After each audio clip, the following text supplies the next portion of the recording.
രണ്ടാം ലോക മഹായുദ്ധത്തിന് ശേഷം ലോക രാജ്യങ്ങൾ ആഗോള പൊളിറ്റിക്സ് വളരെ വലിയ രീതിയിലുള്ള ഒരു പ്രതിസന്ധിയിലൂടെ ഒരു സംഘർഷാവസ്ഥയിലൂടെയാണ് കടന്നുപോയിക്കൊണ്ടിരിക്കുന്നത്.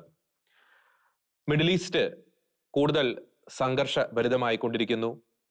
ഇസ്രായേലിന് നേർക്ക് ഇറാന്റെ നേതൃത്വത്തിലുള്ള പ്രോക്സി ഭീകര സംഘടനകൾ ഹമാസ്, ഹിസ്ബുള്ള, ഹൂതി പോലുള്ള ഭീകര സംഘടനകൾ ഇസ്രായേലിന് നേർക്ക് ആക്രമണങ്ങൾ ശക്തമാക്കിക്കൊണ്ടിരിക്കുന്നു.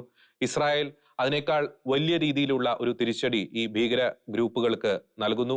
ഒപ്പം തന്നെ യൂറോപ്പിലെ അവസ്ഥ എടുത്ത് നോക്കുകയാണെങ്കിൽ റഷ്യ യുക്രൈൻ യുദ്ധം ഒരു തീരുമാനമാകാതെ ഇപ്പോഴും അനന്തമായി നീണ്ടുകൊണ്ടിരിക്കുന്നു. യൂറോപ്പിൽ ഉടനീളം പലതരത്തിലുള്ള അരക്ഷിതാവസ്ഥകൾ, അഭയാർത്ഥികളുടെ രൂപത്തിൽ അല്ലെങ്കിൽ അത്തരത്തിലുള്ള ധാർമ്മിക അപജയങ്ങൾ, ഇസ്ലാമിക ഭീകരവാദത്തിന്റെ ആവിർഭാവം, ഒപ്പം തന്നെ ISKP പോലുള്ള ഇസ്ലാമിക തീവ്രവാദ സംഘടനകളുടെ ഒരു ശക്തി വർദ്ധിക്കുന്ന ഒരു സാഹചര്യം, സ്ലീപ്പർ സെല്ലുകൾ യൂറോപ്പിലെ വിവിധ രാജ്യങ്ങളിൽ ശക്തിപ്പെട്ടുകൊണ്ടിരിക്കുന്നു.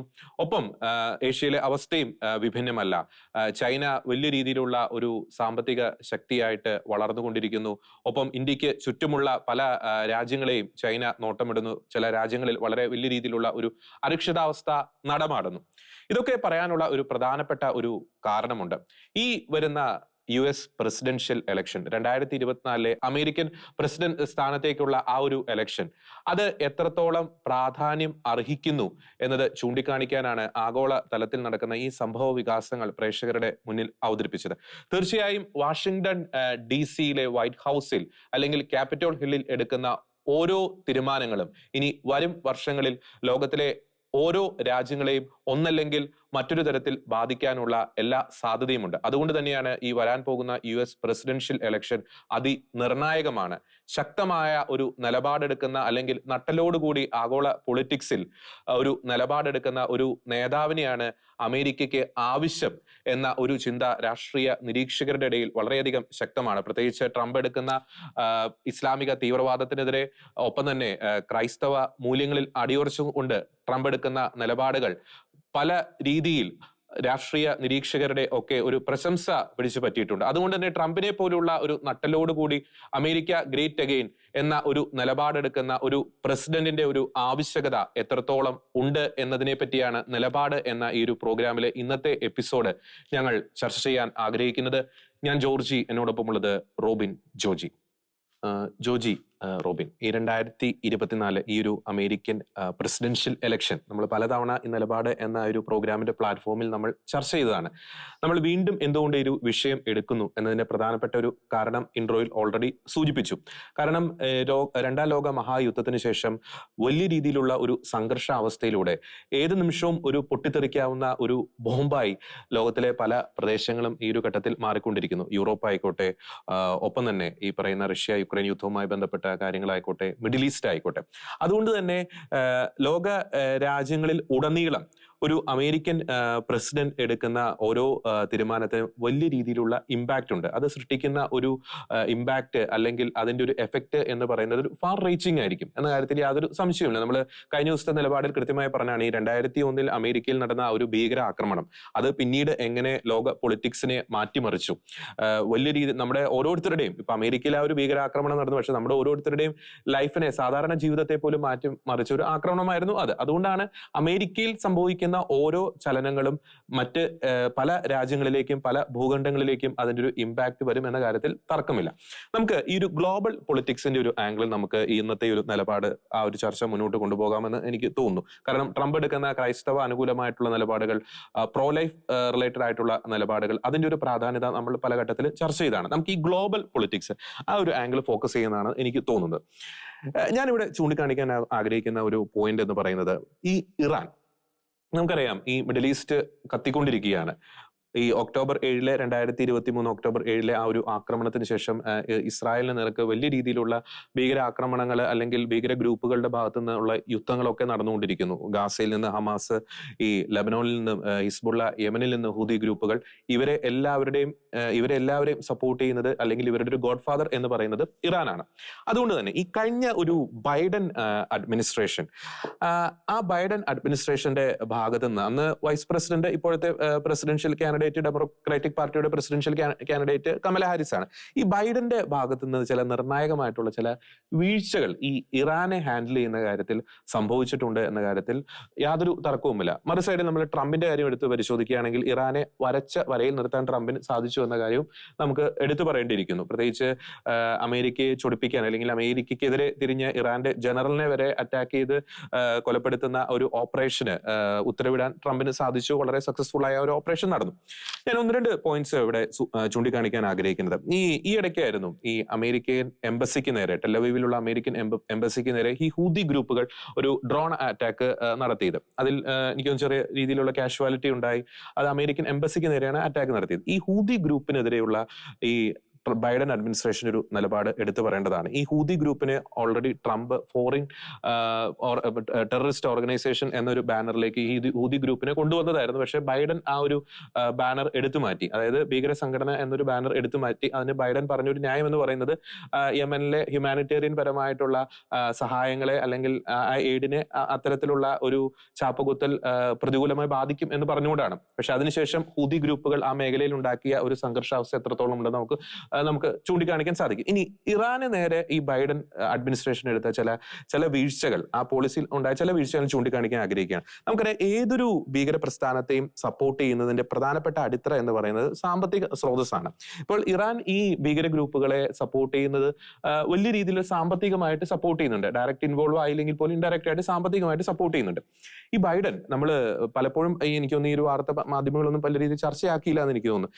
ഈ ഇറാന് നേരെ നടന്ന സാങ്ഷൻസിന്റെ ഫലമായിട്ട് പല രാജ്യങ്ങളും ഇറാന് കൊടുക്കാനുണ്ടായിരുന്ന ഒരു എമൗണ്ട് പല വിദേശ ബാങ്കുകളും തടഞ്ഞു വെക്കപ്പെട്ടിരുന്നു.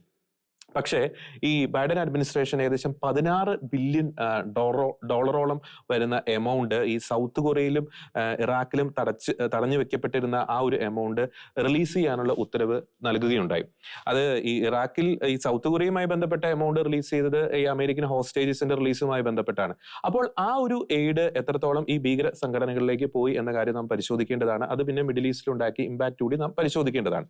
ഒപ്പം ഈ ഇറാന്റെ ഒരു ന്യൂക്ലിയർ ഡീല്, അവിടെ ബൈഡന് സംഭവിച്ച ഒരു വീഴ്ച, ഈ കഴിഞ്ഞ ഓഗസ്റ്റില് ഈ ആന്റണി ബ്ലിങ്കൻ പറഞ്ഞൊരു പോയിന്റ് ഉണ്ട്. 2-3 ആഴ്ചക്കുള്ളിൽ തന്നെ ഒരു ന്യൂക്ലിയർ ബോംബ് ഉണ്ടാക്കുന്ന രീതിയിലേക്ക് ഇറാൻ പോകാനുള്ള ഒരു സാധ്യതയുണ്ട് എന്ന തരത്തിലേക്ക് കാര്യങ്ങൾ പോകുന്നു.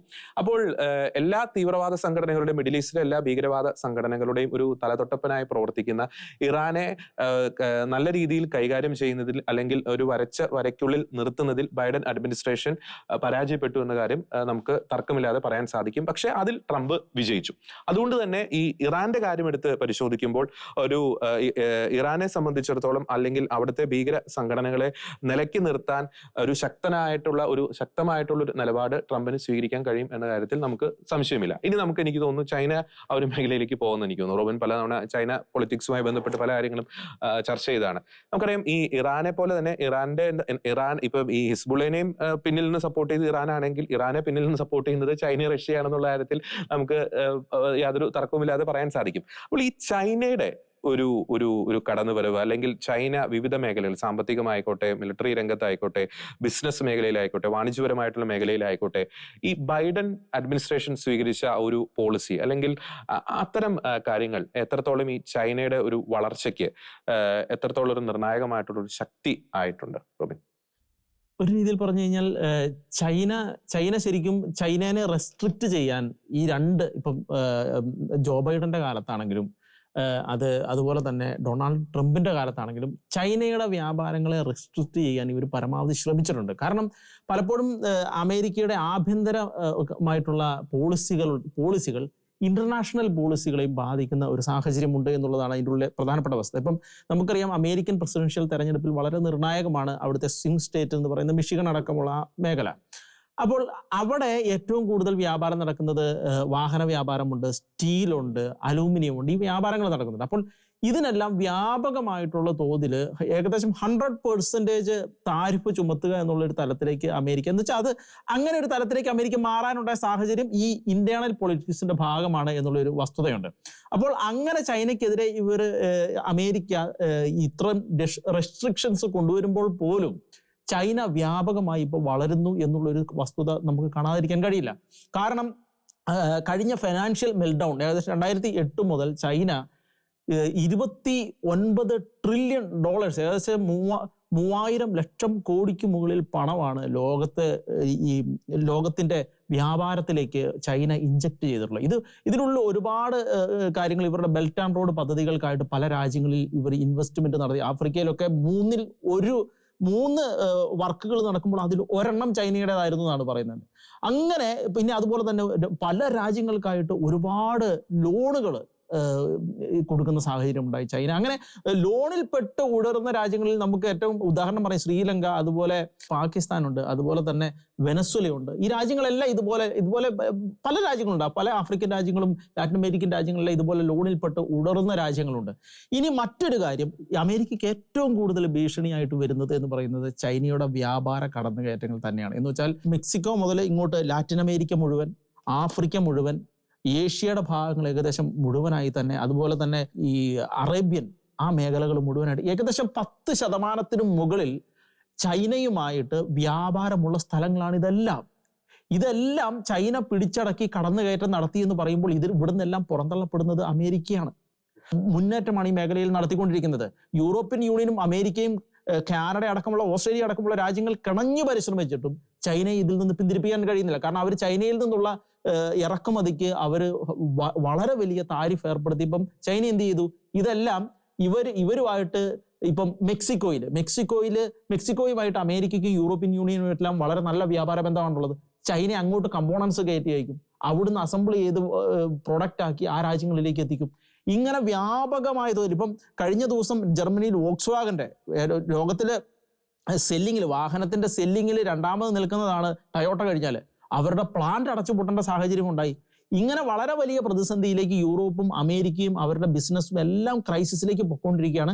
ചൈന വളരെ വലിയ തോതിൽ ഉയർന്നു വന്നുകൊണ്ടിരിക്കുകയാണ്. പിന്നെ ഏറ്റവും പ്രധാനപ്പെട്ട കാര്യം, ഇപ്പൊ ഈ അടുത്ത് വന്ന ഏറ്റവും പ്രധാനപ്പെട്ട കാര്യം എന്ന് പറയുന്നത്, ചൈന കൺസ്ട്രക്ഷൻ മേഖലയിലായിരുന്നു നേരത്തെ ശ്രദ്ധിച്ചിരുന്നത് എങ്കിൽ കൺസ്ട്രക്ഷൻ മേഖലയുടെ വളരെ വലിയൊരു തകർച്ച ചൈനയിലുണ്ടായി. അതിനുശേഷം ഈ കോവിഡിന് ശേഷം ചൈന വളരെ വലിയ തോതിൽ സബ്സിഡികൾ ഫാക്ടറികൾക്ക് കൊടുത്തുകൊണ്ടിരിക്കുക, പ്രൊഡക്റ്റുകൾ ഉണ്ടാക്കുന്ന ഫാക്ടറികൾക്ക് കൊടുത്തുകൊണ്ടിരിക്കുക.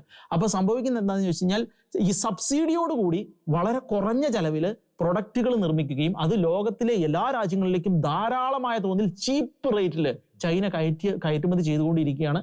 അങ്ങനെ യൂറോപ്യൻ യൂണിയനിലും അമേരിക്കയിലും പെട്ട പല രാജ്യങ്ങളുടെയും സാമ്പത്തികം തകർന്നുകൊണ്ടിരിക്കുകയാണ്, അവരുടെ പ്രൊഡക്ഷൻ തകർന്നുകൊണ്ടിരിക്കുകയാണ്. ചൈന വളരെ വലിയ തോതിലുള്ള എനിക്ക് തോന്നുന്ന 5% എങ്ങാണ്ടാണ് വളർച്ച, 5 or 7% വളർച്ചയാണ് ചൈനയുടെ കയറ്റുമതിയിൽ ഈ അടുത്ത കാലത്തുണ്ടായിട്ടുള്ളത്. അപ്പൊ അതുപോലെ ചൈന വളരുകയാണ്, ചൈന എല്ലായിടവും പിടിച്ചടക്കുകയാണ്. അതുകൊണ്ട് തന്നെ അമേരിക്കയുടെ ഒരു പ്രസിഡൻഷ്യൽ തെരഞ്ഞെടുപ്പ് വരുമ്പോൾ ഏറ്റവും എനിക്ക് തോന്നുന്നു 2 പാർട്ടികൾക്കും ഏറ്റവും പ്രധാനപ്പെട്ടതാണ് ചൈനയെ എങ്ങനെ തടഞ്ഞു നിർത്തും എന്നുള്ള ഒരു കാര്യം. ജോർജ്, ഈ 2024 ഈ ഒരു US ഇലക്ഷനിൽ നമ്മൾ ഫേസ് ചെയ്യുമ്പോൾ, അല്ലെങ്കിൽ നമ്മൾ അതിൻ്റെ ഒരു വക്കത്തായിരിക്കുകയാണ്. അപ്പോൾ സെക്കൻഡ് വേൾഡ് വാറിന് ശേഷം ലോകം ആഗോളപരമായിട്ട്, അതിപ്പോൾ ഏഷ്യയിലാണെങ്കിലും യൂറോപ്പിലാണെങ്കിലും ആഫ്രിക്കയിലാണെങ്കിലും ഇത്തരമായ ഒരു കലുഷിതമായ ഒരു അന്തരീക്ഷം ഇതിനു മുമ്പ് സംജാതമായിട്ടില്ല. ഞാൻ പറയുകയാണെങ്കിൽ ഇപ്പോൾ ഈ യുക്രൈൻ റഷ്യ വാർ നമുക്ക് അങ്ങനത്തെ നിസ്സാരമായിട്ട് കാണാൻ സാധിക്കുകയില്ല. കാരണം entire Europe is involved. America, ഇങ്ങനെയുള്ള എല്ലാ രാജ്യങ്ങളും, റഷ്യ, ഇനി ഞാൻ പറയുകയാണെങ്കിൽ ഈ റഷ്യക്ക് ആ യുദ്ധം ഒരിക്കലും തോൽക്കാൻ സാധിക്കുകയില്ല. നമ്മൾ കാണുന്നതല്ല. ഇന്നും വലിയ സ്ഫോടന ശക്തിയുള്ള അണുവായുധങ്ങൾ കയ്യിലുള്ള ഒരു ശക്തമായ രാഷ്ട്രമാണ് റഷ്യ. പുടിൻ്റെ സ്വഭാവം നമുക്കറിയാം. പുടിൻ തോൽക്കുന്ന യാതൊരു പ്ലാനും ഇല്ല. അപ്പം അദ്ദേഹം എന്ത് ചെയ്യാൻ തയ്യാറാണ്? കാരണം വെച്ചാൽ പുടിനെ നിയന്ത്രിക്കാനോ അല്ലെങ്കിൽ ചോദ്യം ചെയ്യാനോ ബാലൻസ് ചെയ്യാനോ ആ രീതിയിലുള്ള ഒരു പവേഴ്സും റഷ്യയിലില്ല, പുറത്തുമില്ല. ഇനി ഞാൻ പറയണം, അപ്പം അങ്ങനെ ഒരു ആസ്പെക്റ്റാണ് ഇപ്പോൾ യൂറോപ്പിലൂടെ കടന്നു പോകുന്നത്. അതിൽ യൂറോപ്യൻ രാജ്യങ്ങളെല്ലാം ഇൻവോൾവ് ആണ്. ഇനി ഞാൻ പറയുകയാണ്, ഈ ഒരു യുദ്ധത്തിന് ശേഷം ഈ യൂറോപ്യൻ എക്കോണമി തകർന്നു പോയി. ഇപ്പം ഇവിടെ പറഞ്ഞില്ലേ, ജർമ്മനിയുടെ എക്കോണമി വല്ലാതെ തകർന്നു പോയി. വെച്ചാൽ ഈ യൂറോപ്പിലെ അല്ല, ലോകത്തിലെ തന്നെ ഒരു മെയിൻ എക്കോണമിയാണ് ജർമ്മനി. അപ്പം ആ തകർച്ച നമുക്ക് ചുമ്മാ കാണാൻ സാധിക്കില്ല. ഇനി മറ്റൊരു പറയുകയാണെങ്കിൽ ഗാസയിലുള്ള ആ യുദ്ധം, പാലസ്തീൻ ഇസ്രായേൽ വാറ്, മനസ്സിലാക്കണം, അതും ഒരു വലിയൊരു അവസരത്തിലൂടെ കടന്നു പോകുക. കാരണം വെച്ചാൽ ഇറാനും പ്രോക്സികളും വിട്ടുമാറുന്ന യാതൊരു ലക്ഷണമില്ല. അവർക്ക് ആവശ്യം പണമാണ്, അവർക്ക് ആവശ്യം അവരുടെ സ്വാധീനത്തിൻ്റെ ഒരു വലിയ വർധനമാണ്. മറ്റൊരു പറയുകയാണെങ്കിൽ ഒരു ടോട്ടൽ എലിമിനേഷൻ ഓഫ് ഇസ്രായേൽ, അതാണ് ആവശ്യം. എന്നാൽ ഇസ്രായേൽ ഒരിക്കലും എന്താ പറയുക, അവിടെ ഒരു ആത്യന്തികമായ പോരാട്ടമാണിത്. അപ്പൊ അങ്ങനെയുള്ളപ്പോൾ അവരുടെ കൊണ്ട് അണുവായുധങ്ങൾ മനസ്സിലാക്കണം. ഇതെല്ലാം ഭയങ്കര ഒരു കലുഷിതമായ വ്യവസ്ഥയാണ്. അങ്ങനത്തെ ഒരു അവസ്ഥ ലോകത്ത് ഇപ്പോൾ ഉള്ളപ്പോൾ ഈ പ്രസിഡൻഷ്യൽ ഇലക്ഷൻ വളരെ വളരെ പ്രധാനപ്പെട്ടതാണ്. ഇനി ഞാൻ പറയുകയാണെങ്കിൽ ഇന്ത്യയിലേക്ക് വരികയാണെങ്കിൽ നമ്മൾ മനസ്സിലാക്കേണ്ട പ്രധാനപ്പെട്ട കാര്യം, ട്രംപിന്റെ സമയത്ത് മോഡിയുമായി ഇന്ത്യയുമായിരുന്നു നല്ല റിലേഷൻ ഉണ്ടായിരുന്നു. എന്നാൽ പിന്നീട് നമ്മൾ കാണുന്നതെന്ന് വെച്ചാണല്ലോ, ഇപ്പൊ ഈ ബംഗ്ലാദേശിലെ ഇഷ്യൂ വരെ അതിന്റെ പുറകെ വരെ യുഎസിന്റെ ഒക്കെ ഒരു ഇഷ്യൂ എന്ന് പറയുമ്പോൾ ഒരു ഡീസ്റ്റബിലൈസ് ഇന്ത്യ, ഒരു നല്ല സ്റ്റേബിളായ ഇന്ത്യയിലെ ഭരണം, ഇന്ത്യയുടെ ഇക്കോണമി, ഇന്ത്യയുടെ മറ്റുള്ള സോഷ്യോ പൊളിറ്റിക്കൽ ആയിട്ടുള്ള എല്ലാ മൂവ്മെന്റുകൾ, ഇതൊന്നും സ്റ്റേബിളായിട്ട് പോകുന്നത് ഒരിക്കലും അമേരിക്കയെ പോലുള്ള ഒരു രാജ്യത്തിന് അത് അത്ര സ്വീകാര്യമല്ല. കാരണം നമ്മൾ അവർക്കൊരു ത്രെറ്റാണ് ശരിക്കും ഇപ്പോൾ. അപ്പൊ അതിനുവേണ്ടി ഇപ്പം പറയും ചൈനയുടെ വരെ പ്രവർത്തനങ്ങളിൽ US കാര്യമായ രീതിയിൽ ഒന്നും പ്രിവെന്റ് ചെയ്യുന്നില്ല, മനസ്സിലാക്കണം. കാരണം വെച്ചാൽ ചൈനയുടെ നമ്മുടെ ഇന്ത്യയുടെ ഈ അതിർത്തികളോടുള്ള എല്ലാ രീതിയിലുള്ള ഒരു എന്താ പറയുക ഒരു ഇൻട്രൂഡ് ചെയ്യാനുള്ള ശ്രമം, അതിലൊന്നും കാര്യമായിട്ടുള്ള US കുറിച്ചെല്ലാം വളരെ ബോധവാന്മാണ്. പക്ഷെ അവന് കാര്യമായ ഇടപെടലോ സംസാരമോ ഒന്നും ഉണ്ടാകുന്നില്ല. അപ്പൊ ആ പ്രത്യേകമായ ഒരു അവസ്ഥ സംജാതമായിരിക്കുകയാണ്. ഞാൻ പറയുകയാണെങ്കിൽ ഈ ഡെമോക്രാറ്റ്സ് എന്ന് പറയുന്ന ആ ഒരു പാർട്ടി, അതിനെക്കുറിച്ച് പറയുകയാണെങ്കിൽ പലപ്പോഴും ആ പാർട്ടി ഭരണത്തിൽ വന്നു കഴിയുമ്പോൾ ചിലപ്പോഴൊക്കെ ഞാൻ കണ്ടിട്ടില്ല ചിലപ്പം ഒരു ആന്റി ഇന്ത്യ പോളിസികൾ പലപ്പോഴും ഫോം ചെയ്യപ്പെടുന്നുണ്ട്. ഞാൻ പറയുകയാണെങ്കിൽ ഇപ്പം ഈയിടെ നമ്മുടെ രാഹുൽ ഗാന്ധി സന്ദർശിച്ച ഇൽഹാം ഓമർ എന്ന് പറയുന്ന ആ ഒരു ഈ ഡെമോക്രാറ്റിക് പാർട്ടിയുടെ ആ ഒരു മെമ്പർ, ആ സെനറ്റർ എന്ന് പറയുന്നത് ആ സ്ത്രീ ശരിക്ക് ഈ ആന്റി ഇന്ത്യ ഈ പ്രസ്താവനകൾക്ക് വളരെ ഫേമസ് ആണ്. ഈയിടെ 2022 പാക് ഒക്യുപ്പൈഡ് കാശ്മീരിൽ അവര് വരികയും സന്ദർശിക്കുകയും ചെയ്തു. അതിനെ ഫുൾ ഫണ്ട് ചെയ്ത് പാകിസ്ഥാൻകാരാണ്. അപ്പൊ അങ്ങനെയൊക്കെയുള്ള ഒരു pro Islamic idea, pro left idea ഈ രീതിയിൽ പ്രൊമോട്ട് ചെയ്യുന്ന, അല്ലെങ്കിൽ US കോൺഗ്രസ് തന്നെ ഒരു സ്കാഡ് എന്ന് പറയുന്ന ഒരു പ്രത്യേക ഗ്രൂപ്പ് ഒക്കെ ഉണ്ട് അവർക്ക്. ആ രീതിയിലുള്ള ഒക്യുപ്പൈഡ് കാശ്മീരിനെ വിഭജിച്ച് പാകിസ്ഥാനോടുകൂടി മനസ്സിലാക്കണം. ആ സ്ത്രീയുടെ പ്രസംഗം, ആ സ്ത്രീയുടെ ഇന്ത്യ വികാരം. യെസ്. അപ്പൊ അവരെ അങ്ങോട്ട് കൊണ്ടുവന്ന് തന്നെ പാകിസ്ഥാനിലിരിക്കുക, ഫുള്ള് ഫണ്ട് എടുത്ത്. അപ്പം മനസ്സിലാക്കണം ആ രീതിയിലുള്ള ഡെമോക്രാറ്റ്സ് ഉള്ള ഒരു പാർട്ടി. അപ്പം മനസ്സിലാക്കണം. അപ്പം അവിടെ പലപ്പോഴും ബൈഡന്റെയും കമലാ ഹാരിസിന്റെയും പോളിസികൾ എപ്പോഴും ഒരു ആന്റി ഇന്ത്യ പോളിസി ആയിരിക്കും. അവരൊരിക്കലും ഫേവർ അല്ല. പല രീതിയിലും ഇന്ത്യയുടെ പല മറ്റു ഈവൻ ഇന്ത്യയുടെ റഷ്യയിൽ ഓയിൽ വാങ്ങി. മനസ്സിലാക്കണം ഏതൊരു രാജ്യത്തിനും അവരുടെ ബിസിനസ്, അവരുടെ എക്കോണമി വളരെ വളരെ പ്രധാനപ്പെട്ടതാണ്. അപ്പം ചീപ്പ് റേറ്റിൽ ഓയിൽ കിട്ടിയപ്പോൾ റഷ്യയിൽ നിന്ന് ഇന്ത്യ ഓയിൽ വാങ്ങിയപ്പോൾ US-ഉം യൂറോപ്പും മൊത്തത്തിൽ അതിനെതിരെ വന്നു. മനസ്സിലാക്കണം. അപ്പൊ ട്രംപുമായിട്ടുള്ള ഇത്രമാത്രം ഒരു എന്താ പറയുക ഒരു ഈ ഡെമോക്രാറ്റിക് ആയ അല്ലെങ്കിൽ ഇത്രമാത്രം ജനാധിപത്യപരമായ ഒരു രീതി മുന്നോട്ട് പോകുന്ന രാജ്യത്തെ ട്രംപിന്റെ സമയത്തെന്ന പോലെ പ്രൊമോട്ട് ചെയ്യാൻ ഒരിക്കലും ഈ ഡെമോക്രാറ്റ്സ് അവരൊരിക്കലും തയ്യാറായിട്ടില്ല. അതുകൊണ്ട് തന്നെ നമ്മൾ മനസ്സിലാക്കേണ്ട കാര്യം വെച്ചാൽ ഈ പ്രാവശ്യ ഇലക്ഷൻ വളരെ വളരെ പ്രധാനപ്പെട്ടതാണ് ഇന്ത്യയുടെ കൺസെപ്റ്റിലും ഏഷ്യയിലും ആകമാനമുള്ള ലോകത്തിന്റെ കൺസെപ്റ്റിലും. അതിനാൽ തന്നെ ഒരു നല്ല ഇതിനെല്ലാം ഒരു കൺട്രോൾ ചെയ്യാൻ ലീഡ്. ഇപ്പൊ ശരിക്കും ലോകത്തിന്റെ ഒരു അവസ്ഥ എന്ന് പറഞ്ഞാൽ ഒരു കൺട്രോളർ ഇല്ലാത്തൊരു അവസ്ഥയാണ്. കാരണം വെച്ചാൽ ലോക പോലീസ് എന്ന് പറയുന്ന അമേരിക്കയിൽ വരെ നമുക്കറിയാം ബൈഡന്റെ കാലഘട്ടത്തില് ബൈഡന്റെ സ്ലോ വളരെ വീക്കാണ്, അല്ല വളരെ വളരെ ഫീബിൾ ആയിട്ട് നമുക്ക് വളരെ വളരെ ആയിട്ട് നമുക്ക് അനുഭവപ്പെട്ടു. അപ്പൊ ഉറപ്പായിട്ടും ബൈഡന്റെ ഒരു ശക്തമായ ഒരു വോയിസ് ഇല്ലാത്തതാണ് യുക്രൈൻ കാരണം. ഒരു ശക്തമായ താക്കീത് കൊടുക്കാൻ സാധിച്ചില്ല. ഇനി ഇസ്രായേൽ അതുപോലെ പലസ്തീൻ ആ യുദ്ധത്തിലും ഇറാനും പ്രോക്സികളും ഇത്ര മാത്രം മനസ്സിലാക്കണേ അതിന്റെ പുറകിലുള്ള റഷ്യയും ചൈനയും എല്ലാം പ്രവർത്തിക്കാൻ അത്രമാത്രം എന്താ പറയുക ഒരു കൺട്രോൾ വിട്ടുപോകാനുള്ള കാരണവും അമേരിക്കയുടെ ഒരു സ്ട്രോങ് സ്റ്റാൻഡിന്റെ കുറവാണ്. അതുകൊണ്ട് തന്നെ ഈ പ്രാവശ്യ സെലക്ഷൻ വളരെ ആ ഒരു കൊണ്ടുകൊണ്ടെല്ലാം നോക്കുമ്പോൾ വളരെ വളരെ പ്രധാനപ്പെട്ട. അത് കറക്റ്റാണ്. അതായത് ഈ അമേരിക്ക നമുക്കറിയാം, നമ്മൾ ഈ പലപ്പോഴും നമ്മൾ ഈ പത്രമാധ്യമങ്ങളിലൂടെ നാം കാണുന്നത് ഇവരുടെ ചില പ്രസ്താവനകൾ, പത്രപ്രസ്താവനകൾ, അല്ലെങ്കിൽ ചില ഡയലോഗുകൾ, അല്ലെങ്കിൽ എക്സ് പ്ലാറ്റ്ഫോമിൽ ഇവർ കുറിക്കുന്ന കാര്യങ്ങൾ.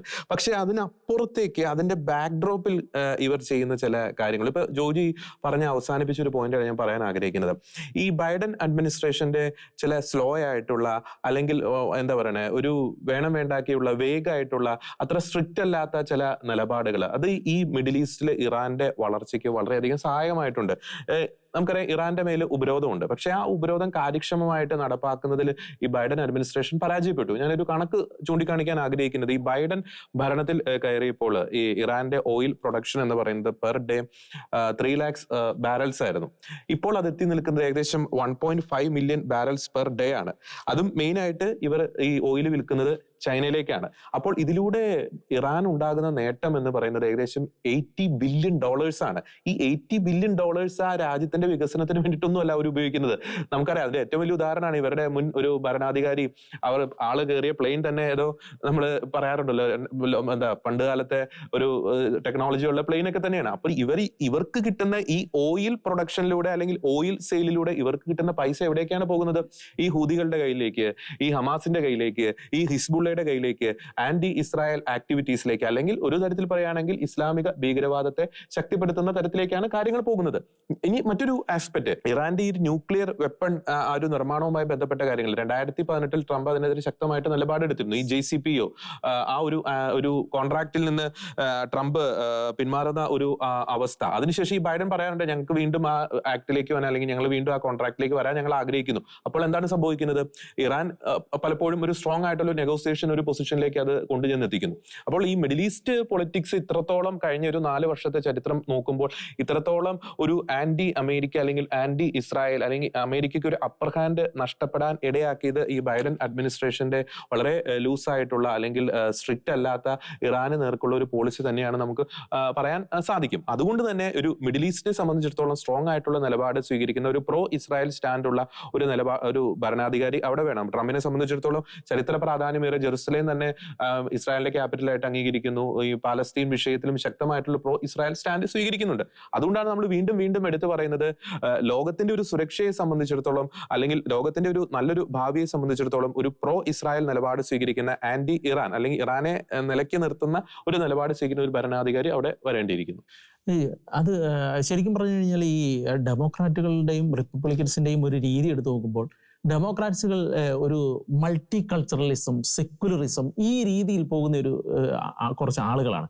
അപ്പൊ അതുകൊണ്ടാണ് ഈ മൾട്ടി കൾച്ചറലിസം ഈ യൂറോപ്യൻ രാജ്യങ്ങൾ, ഈ ഡെമോക്രാറ്റ്സിന്റെ അതേ പാതയാണ് ഇപ്പോൾ ഓസ്ട്രേലിയയിലെ ഭരണകൂടമാണെങ്കിലും അതുപോലെ ജർമ്മനി, ഫ്രാൻസ്, ബ്രിട്ടൻ, സ്പെയിൻ ഈ മേഖലകളിലുള്ള എല്ലാം ഈ ഡെമോക്രാറ്റുകളെ പിന്തുണയ്ക്കുന്ന രീതിയിലുള്ള ഒരു ഭരണശൈലിയാണ്. അവരെ സംബന്ധിച്ച് മൾട്ടി കൾച്ചറൽസ് എന്ന് വെച്ചാൽ അവർക്ക് ഇപ്പോൾ പല എത്നിക് ഗ്രൂപ്പുകൾ, പല മതത്തിൽപ്പെട്ട ഗ്രൂപ്പുകൾ ഇവരെല്ലാം ഒരുമിച്ച് വരിക, നിൽക്കുക എന്നുള്ള ഒരു രീതിയാണ്. അതുകൊണ്ട് തന്നെയാണ് പലപ്പോഴും ഇവർക്ക് ഇന്ത്യയിൽ ഒരു 4 വർഷം കഴിഞ്ഞ് ഒരു 4 ടേം ഒരേ ആളുകൾ 4 ടേം ഭരിച്ചു കഴിഞ്ഞാൽ അവർക്ക് അത് സൂഹിക്കില്ല. അവരത് മാറ്റാൻ ശ്രമിക്കും, ഒരു ഡിസിൻറ്റഗ്രേഷന് ശ്രമിക്കും.